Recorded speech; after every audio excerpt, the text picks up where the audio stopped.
had never been this glad to see the sunrise. I had a couple of hours to get to the coal mine.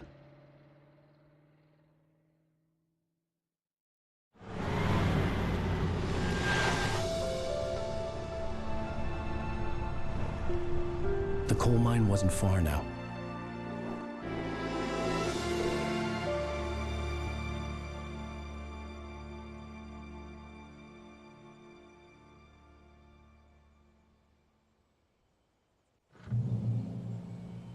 Today, I would meet the kidnapper, and he would give me Alice. This daytime driving sequence is great to have in the final game, especially considering that it was a source of debate earlier on.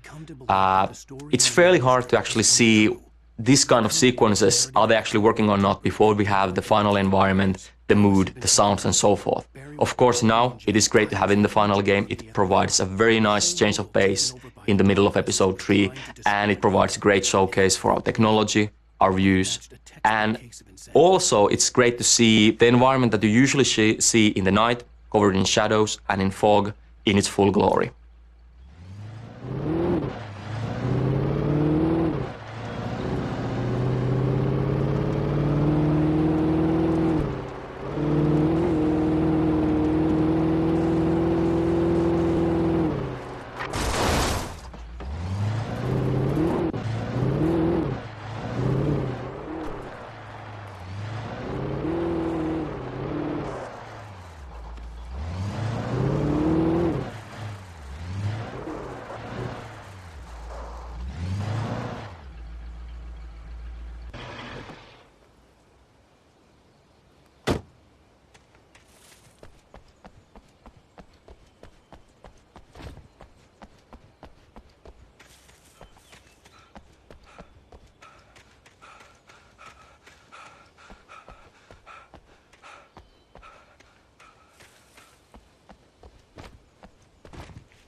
The feel of history and roots is somehow very present in the whole Pacific Northwest area.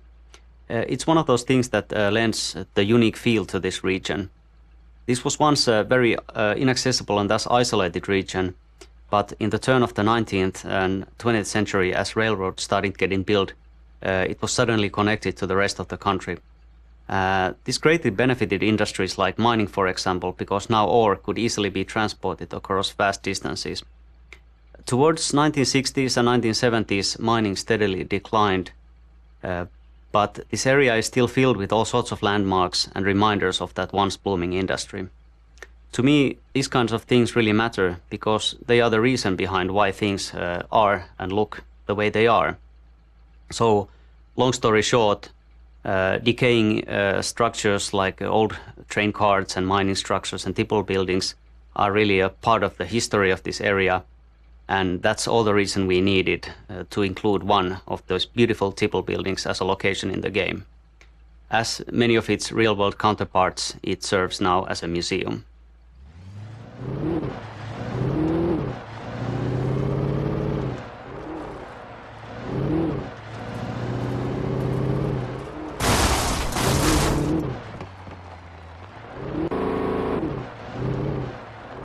I was early. I was supposed to meet the kidnapper at noon in the main building. The coal mine was quiet. It was a museum now.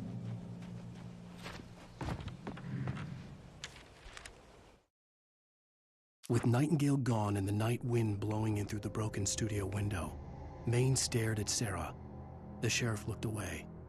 Maine's voice shook with barely controlled anger. That boy's doing more drinking than thinking. I hope you know what you're doing, Sarah. He's got a sickness in his eyes. You take my word for it. He wants Wake for a reason, and it's not for anything good.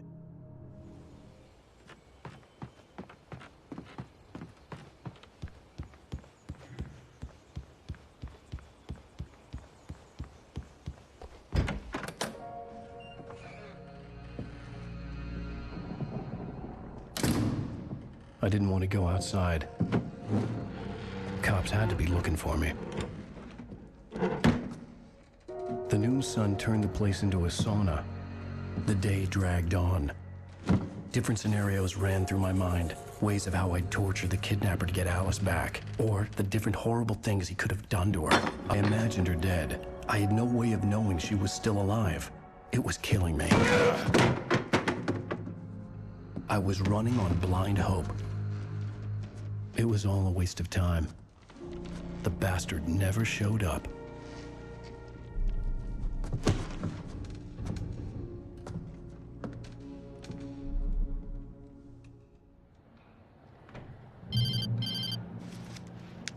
Wake!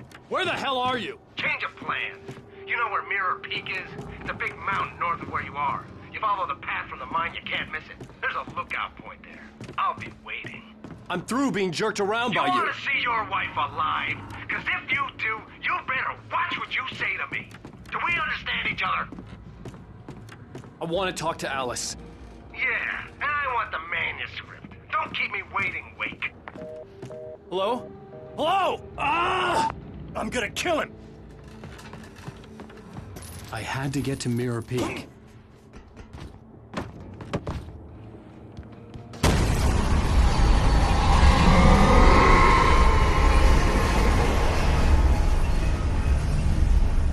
It was close. Maybe closer than ever before.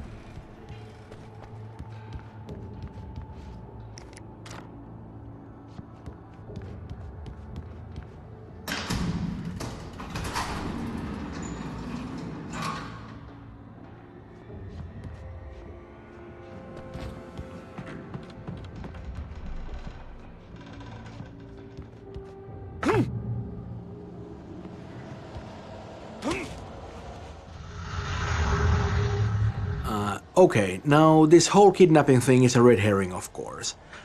It's just an attempt to manipulate Wake and to get him to deliver the manuscript. The so-called kidnapper, Mott, well, he doesn't have Alice, he doesn't know where Alice is, and neither does Dr. Hartman, the guy who's hired Mott. But they do know that Wake will do anything to get Alice back, so, you know, they use her. They're nice people like that. The problem is that Wake doesn't have the manuscript at all. He doesn't know where it is, he has a couple of pages, but of course that's not enough. So, they're lying to Wake about having Alice, and Wake is lying to them about having the manuscript, and nobody has much of anything. It doesn't end very well for Mott, you know, who is going to get his in a couple of minutes, well, no, a little longer. And Dr. Hartman doesn't have such a great day either. No, what can I say? Karma's a bitch.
reach the hillside ahead was to go through the building. I had to find a way to avoid electrocution.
Some of the Taken retained echoes of their former selves, but these were just the nerve twitches of a dead thing.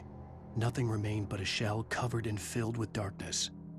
In most cases, these puppets were enough for the purposes of the Dark Presence. But for anything more elaborate, as with the writer, it was different. It needed his mind. And so rather than taking him over completely, it merely touched him.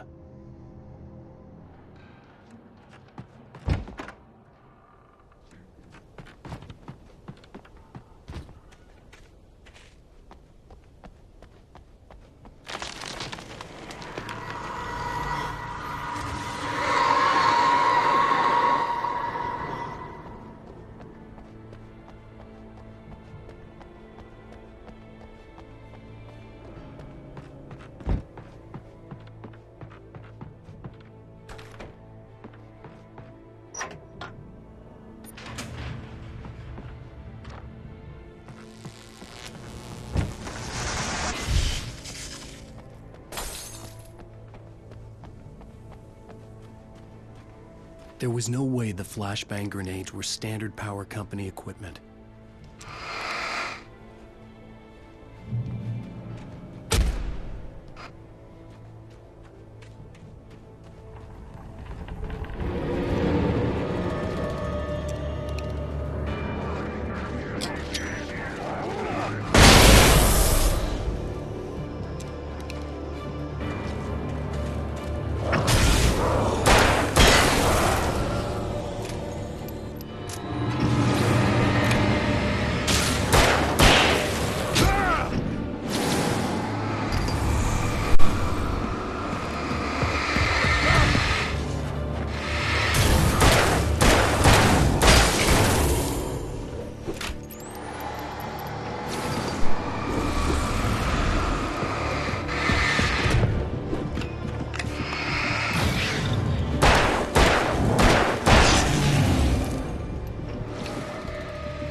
I stared through the bars of the jail cell. Barry stood behind me, swaying on his feet, looking as ill as I felt. Agent Nightingale stood on the other side of the bars with Sheriff Breaker. Nightingale had a stack of manuscript pages in his hand. He seemed unhinged as he gloated. "Well, I've got you now, Raymond Chandler. It's all here. All the evidence, including conspiracy to murder a federal agent."